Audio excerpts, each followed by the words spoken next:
You okay? You need a minute? Cool. Okay.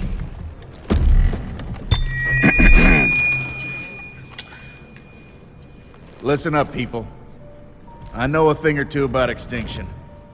And let me tell you, and you'd kind of think this would be obvious, going extinct is a bad thing. And driving yourselves extinct? In 70 million years, that's the most ridiculous thing I've ever heard.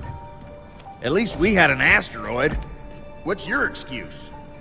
You're headed for a climate disaster, and yet every year governments spend hundreds of billions of public funds on fossil fuel subsidies. Imagine if we had spent hundreds of billions per year subsidizing giant meteors. That's what you're doing right now. Think of all the other things you could do with that money. Around the world, people are living in poverty. Don't you think helping them would make more sense than, I don't know, paying for the demise of your entire species? Let me be real for a second. You've got a huge opportunity right now.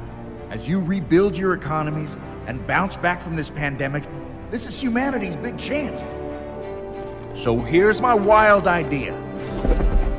Don't choose extinction. Save your species before it's too late. It's time for you humans to stop making excuses and start making changes. Thank you.